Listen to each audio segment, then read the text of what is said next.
Saúde, amada igreja, com a paz do Senhor. Amém. Quero louvar a Deus pela oportunidade. Quero agradecer pela vida do pastor de Carlos, da missionária Andrei, dos nossos co-pastores, pastor Silas, presbítero Silas, missionária Adriana. Quero louvar a Deus pela vida do meu esposo, pastor Jorge, que também é o meu pastor. Além de todos os outros que eu já citei. Quero louvar a Deus pela vida do pastor Manuel, pela vida do presbítero. E, irmãos, é motivo de agradecer ao Senhor por estarmos aqui nessa noite, para meditarmos na palavra do Senhor.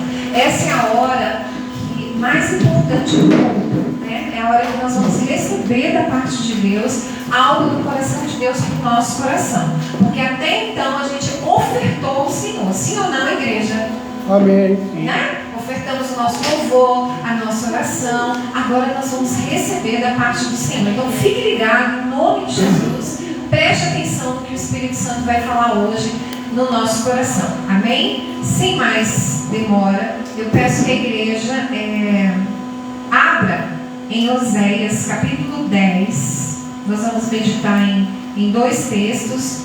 Um texto que Deus confirmou ontem, lá na Santa Ceia, na sede. O outro texto Deus confirmou hoje, aqui mesmo, nesse culto para a glória de Deus.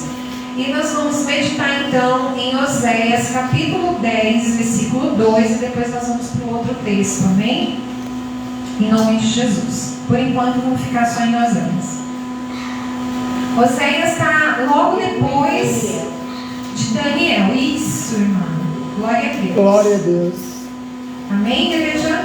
Acharam Oséias aí? Amém. Aleluia. Santo de Israel, poderoso Deus. Glórias ao Pai, glórias ao Filho, glórias ao Espírito Santo de Deus. Deus bendito. Irmãos, é muita responsabilidade trazer a palavra do Senhor. Glória a Jesus. Muito temor que a gente sobe aqui na tribuna para transmitir a palavra do Senhor à igreja do Senhor Jesus. Aqui, irmãos, a igreja é um corpo, né? A igreja ela é espiritual. A igreja é um mistério muito grande, que o apóstolo Paulo disse que há um mistério muito grande na igreja, é a noiva de Jesus.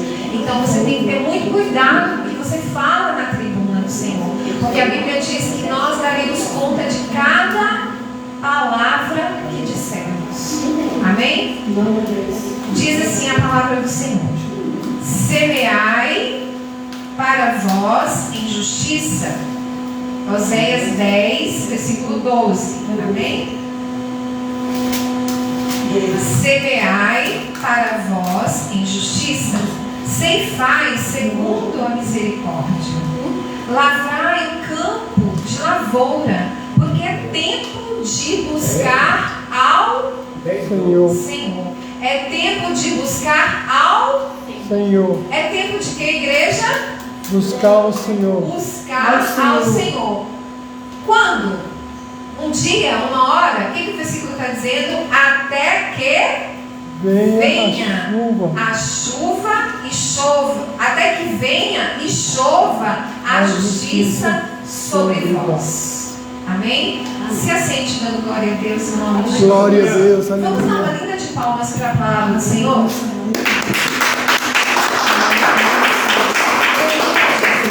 Glória a Deus. Irmãos, essa palavra do profeta Oséias foi dita a Israel em um tempo que Israel estava cometendo muitos pecados. Quais pecados, missionário? Pecados de promiscuidade, de corrupção, de violência, de infidelidade à aliança com Deus. Israel tinha uma aliança com Deus, porém Israel estava quebrando essa aliança com Deus, adorando falsos deuses, fazendo casamentos com julgos desiguais, desobedecendo a palavra do Senhor, praticando muitos pecados, e aquilo já tinha subido as narinas do Senhor. E Deus então levanta o profeta Oséias para usá-lo para um tempo de convocação ao arrependimento, para que haja restauração. Diga comigo: arrependimento. Arrependimento. É tempo de restauração. É tempo de restauração. Amém? Chegou para nós, irmãos, o tempo de buscar ao Senhor. Por que chegou o tempo de buscar ao Senhor?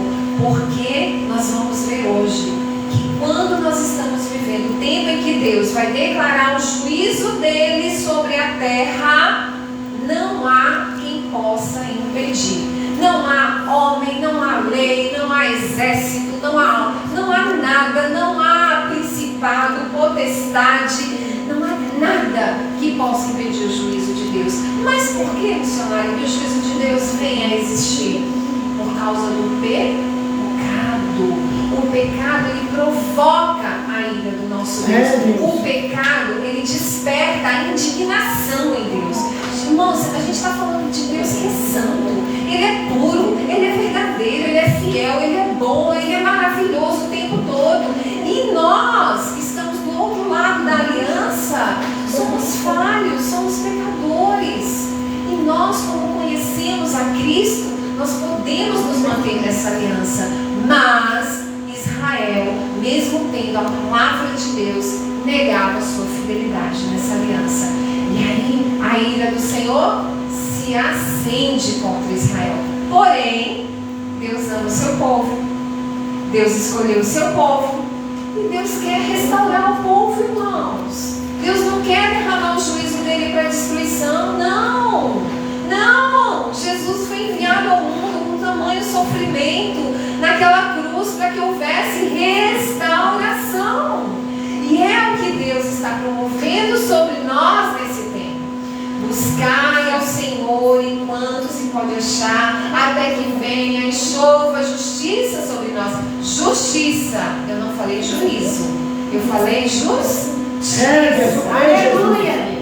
Atos de justiça. A justiça de Deus é perfeita, irmãos. Amém, Jesus. Então nós vamos ver quando os juízos de Deus ameaçam a terra. A Bíblia revela que Deus é governador moral. Isso não mudou e nunca vai mudar, queridos. Não adianta os homens distorcerem as leis, criarem leis para validar o pecado, dizerem que pode tirar bebê do útero, fazerem aborto. Não adianta o homem validar o que ele quiser, casamentos promíscuos de mesmo sexo. Não adianta. Deus é um governador moral. Ele não mudou, ele não vai mudar, porque ele é o dono da criação.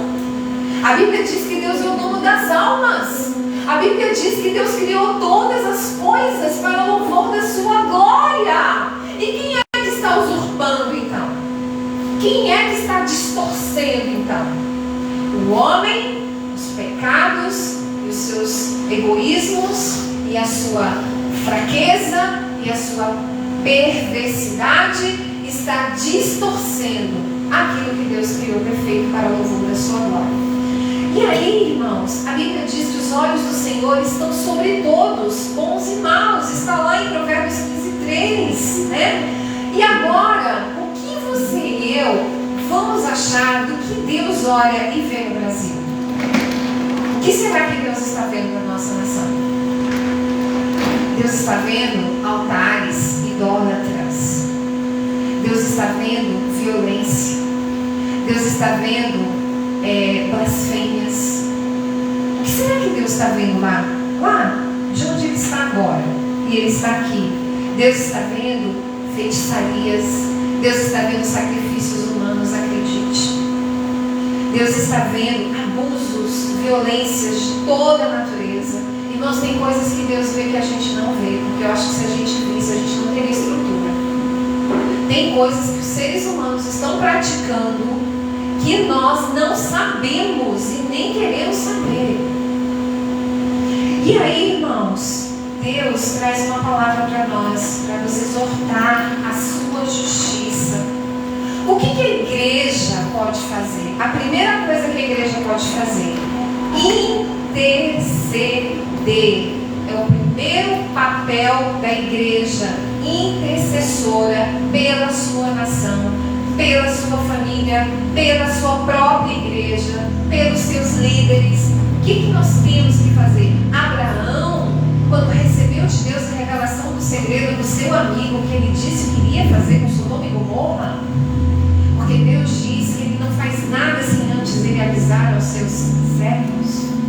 Ele avisa a Abraão que ia destruir aquela cidade. E Abraão fez o quê? Intercedeu. Então, quando nós estamos num ambiente de juízo, e é o que o Brasil está vivendo hoje, estamos num ambiente de juízo, nós precisamos nos posicionar como intercessores, não reclamar, não murmurar, interceder, para que o Senhor venha e traga arrependimento ao coração do governo, ao coração do governo da igreja, tá? A palavra primeira é para a igreja brasileira precisa se voltar ao arrependimento. E quando eu falo de igreja, eu estou falando de liderança. Nós precisamos voltar a reconhecer a necessidade de buscarmos ao Senhor. Aleluia. Buscar ao Senhor. Buscar ao Senhor. Irmãos, a nossa igreja se tornou... Quando eu digo igreja, irmãos, eu não estou falando do ministério que nós estamos. Eu estou falando da igreja corpo. Igreja brasileira, todas as denominações. Nós nos tornamos muito materialistas. Nós esquecemos de buscar ao Senhor em primeiro lugar. E esquecemos de ensinar as ovelhas o caminho da intercessão, o caminho da oração, o caminho do jejum. Eu não estou dizendo que isso acontece aqui. Eu estou falando de um modo genérico, tá? E o que acontece? Deus não mudou. Ele quer restaurar, mas cadê o arrependimento? Deus não mudou, Ele quer curar, mas cadê a confissão de pecado? Irmãos, quem confessa e deixa alcança misericórdia. Quem oculta pecado vai ficar com doença e enfermidade na alma e no corpo. Não vai ter cura. Você pode pregar, não vai acontecer nada. A pessoa tem que confessar, ela tem que reconhecer a necessidade do perdão de Deus. Ela precisa reconhecer o seu erro. Isso precisa ser ensinado. E aí, o que acontece? A nossa condição espiritual começa a declinar. Esse é um outro momento que nós estamos vivendo aqui no Brasil e no mundo. Declínio de baixa espiritualidade. O que isso quer dizer, irmã? Quer dizer que eu tenho que pular, gesticular, falar, pregar? Não. Primeira coisa que a gente tem que fazer, consertar o nosso altar. O nosso altar com o Senhor. Segunda coisa que nós temos que fazer, vamos abrir lá em Jonas. Olha aí, pastor, Jonas. Vamos abrir em Jonas. Eu tenho que obedecer. Então nós vimos que nós já temos que nos arrepender, nós temos que confessar o nosso pecado, nós temos que interceder pela nossa nação, e nós agora temos que obedecer. O que diz lá em Jonas, no capítulo 1, versículo 1? Diz que Jonas foi chamado. Foi chamado ao quê, irmã? Foi chamado a pregar a palavra de Deus. Muito bem. O que está escrito lá? Deus diz a quem? A Jonas: levanta-te, vai à grande cidade de Nínive e clama contra ela, porque a sua maldade, a sua malícia, o seu pecado subiu à minha presença. Irmãos, Deus é tão bom.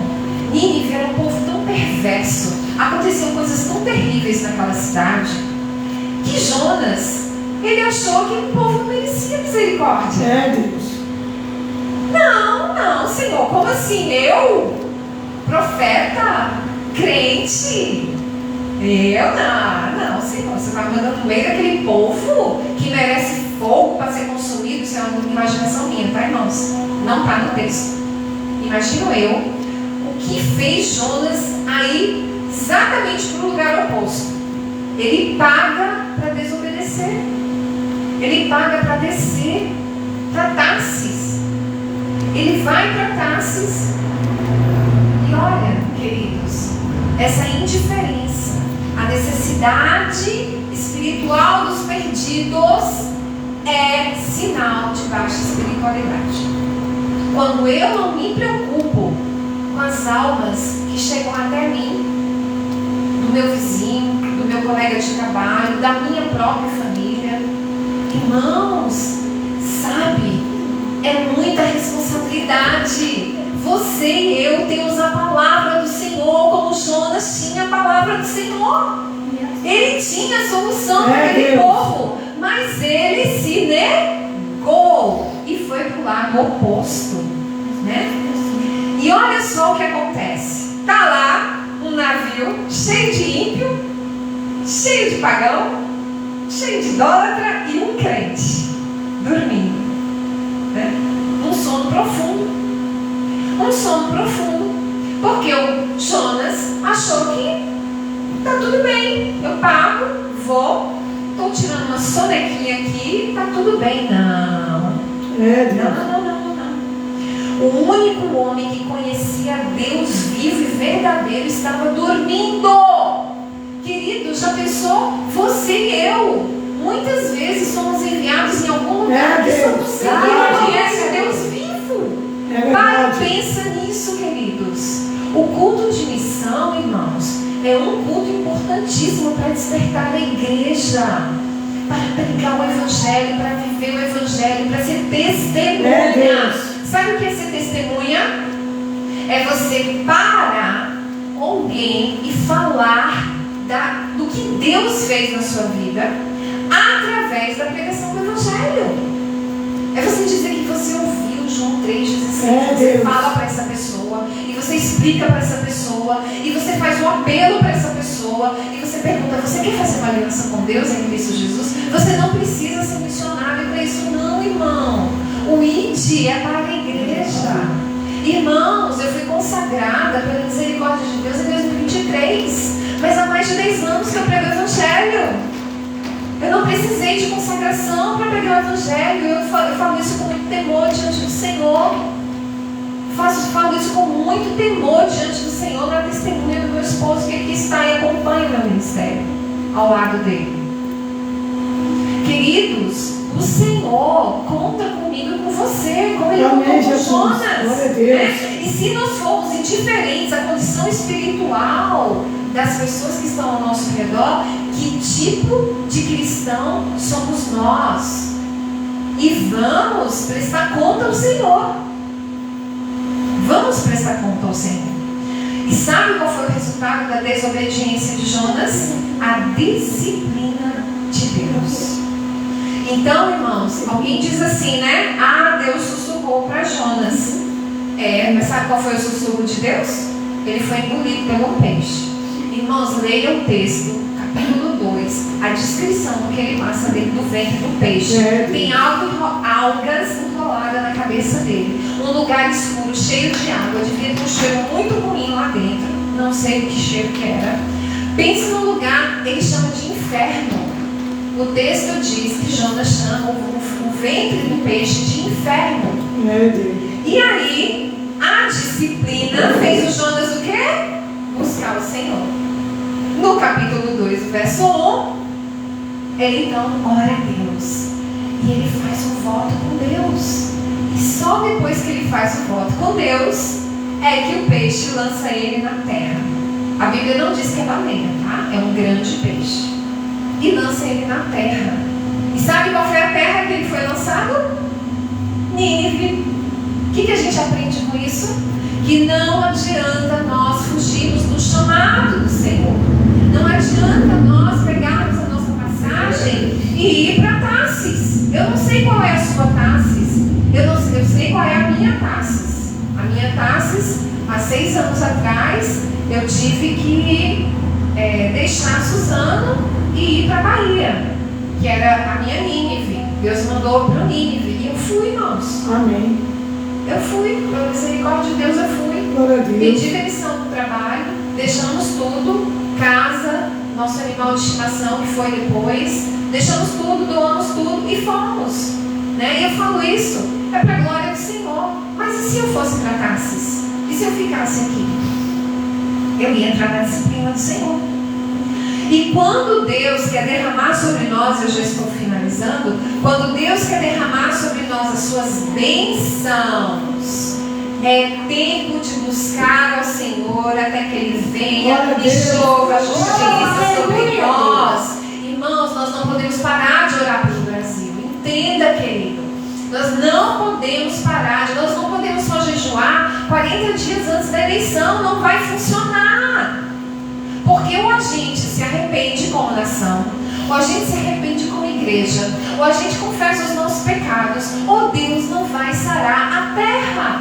2 Crônicas 7,14. Se o meu povo que se chama pelo meu nome se humilhar e orar e buscar a minha face, então eu ouvirei dos céus, perdoarei os seus pecados e sararei a sua terra. Se arrepender, se confessar e se buscar, Deus trará bênçãos. Portanto, chuvas de justiça, bênçãos de misericórdia e de poder. É isso que Deus quer fazer abundantemente na minha vida. Amém, Jesus. Glória a Deus. E sabe o que Deus quer? Que nós sejamos persistentes na oração. Batei, batei e abri-se-vos-á. Mateus 7 ou 11. Reconhecer o tempo de buscar ao Senhor. É tempo de buscar ao Senhor. Irmãos, é tempo, não acabou o tempo. Acabou o tempo. Não tem mais tempo. Entenda, igreja, não tem mais tempo. Jesus está às portas. Reconhecer que é tempo de buscar ao Senhor insistentemente. Não é só fazer campanha e parar. Não. É fazer a campanha e continuar. Glória a Deus. Ah, mas acabou o meu motivo. Mas você tem motivo para manter sua vida com Deus no altar. Então você é o motivo para orar. Olhe por você. Olhe pela sua vida espiritual. Glória a Deus, aleluia. Tem tantos motivos para você continuar orando, buscar o Senhor enquanto se pode achar. Isaías 55:6. Invocar enquanto Ele está perto. E acredite, pode vir a hora em que seja tarde para buscar. Gênesis 17:6 diz assim, ó. Então o Senhor fechou a porta da arca.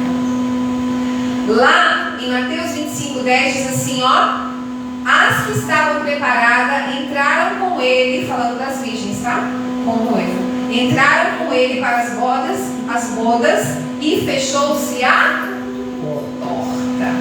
E por falar em porta, a Bíblia diz que quando você acha o Senhor e busca Ele de todo o coração, você o encontra.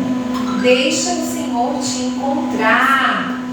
Você e eu precisamos deixar Jesus entrar. Sabe o que diz lá em Apocalipse 3:20? Eis que estou à porta e bato. Se alguém ouvir a minha voz, abrirei, entrarei e serei com ele e ele comigo. Relacionamento, queridos. Jesus está falando que Ele quer se relacionar com a sua noiva.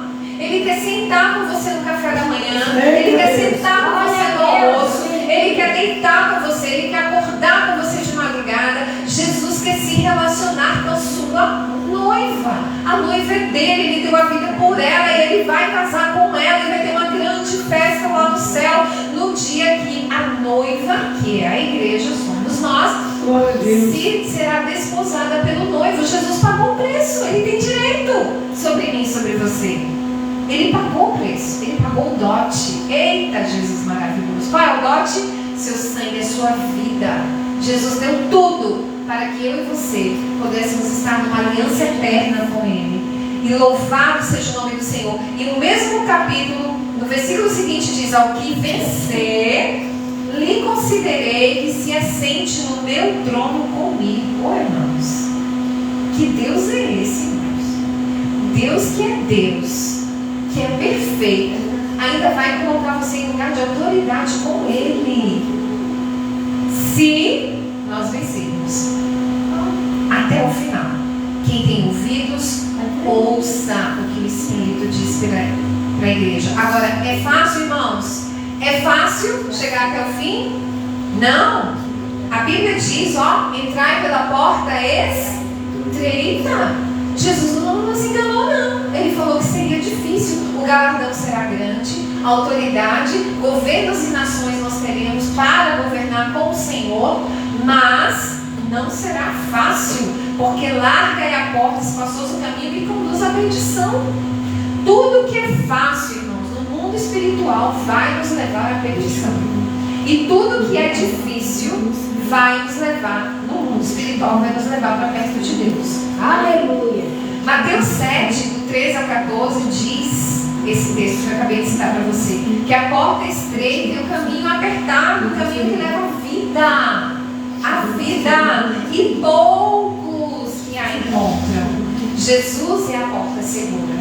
Jesus é o nosso caminho de justiça. Jesus é a verdade. Jesus é a nossa vida. Jesus é tudo que nós precisamos. Está lá em João 14. Aleluia. É a verdade e a vida. Ninguém tem ao Glória Pai. a Deus. Aleluia. Jesus é a porta. Está dizendo lá em João 10, 9. Se alguém entrar por mim, salvar-se-á, e entrará e sairá e achará paz. Glória a Deus, glória a Jesus. Irmãos, nós estamos vivendo um tempo muito difícil.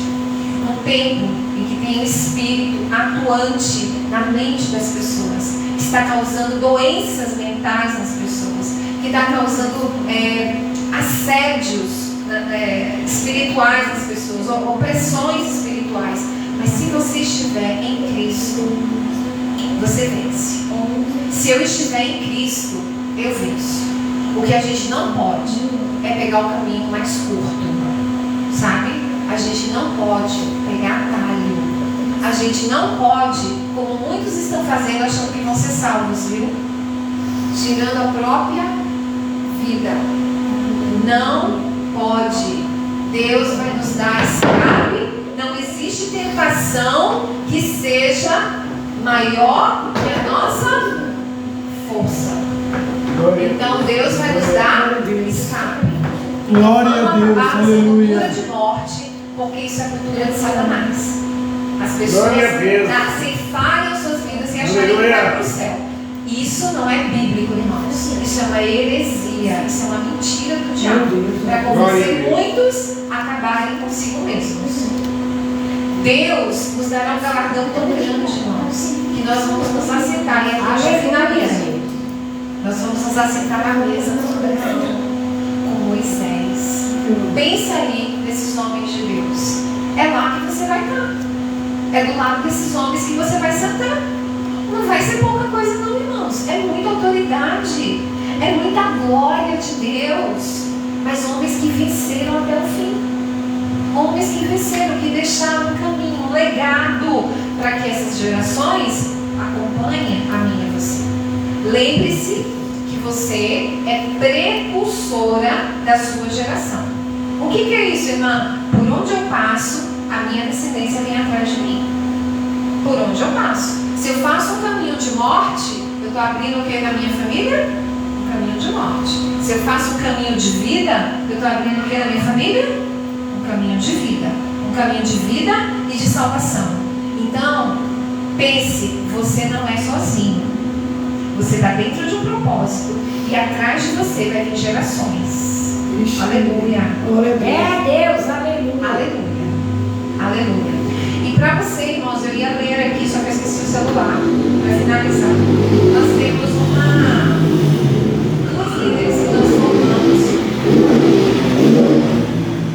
lá na divisa de Piauí com Bahia, quando nós fizemos a primeira viagem missionária. Nós formamos duas líderes de crianças e adolescentes. E ontem, quando eu cheguei na igreja, eu recebi no meu WhatsApp uma mensagem de uma líder que falava assim: ore pela família dessa moça, do esposo, dos filhinhos, e ore por mim, porque domingo eu estive com ela. O Espírito Santo falou para mim: faça o apelo, e eu não fiz. E logo na sequência, ela sofreu um acidente de moto, partiu. Fechou a porta. Fechou a porta para ela. Falei: filha, primeiro, peça perdão a Deus. Segundo, se perdoe. Terceiro, aprenda com isso e faça sempre agora o apelo para quando você estiver no ambiente em que tenha pessoas que não fizeram uma aliança com Cristo, você faça o apelo. Fechou a porta, irmãos. E acredite, a palavra foi semeada. Ela pode ter sido salva assim. Você pode ter uma surpresa quando você chegar no céu. É muito sério, irmãos. A porta está fechando para muita gente. E pode fechar para mim e para você também.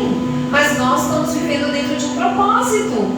vamos cumprir o propósito de Deus. E eu quero perguntar para você que ouviu essa palavra hoje, que está aqui, você que ainda não tem uma aliança com Deus, você quer entregar sua vida para Jesus? Você crê em Jesus como seu Salvador? Entregar sua vida para Jesus? Levante a sua mão e nós vamos orar para que você receba Jesus como seu Salvador. É tão simples, irmãos. É só crer. Aleluia. Amém? Eu agradeço a oportunidade. Vamos ficar de pé. Eu devolvo aqui as palmas glória ao Senhor. Eu devolvo o microfone para o pastor Jorge, em nome de Jesus. Amém? Glória a Deus.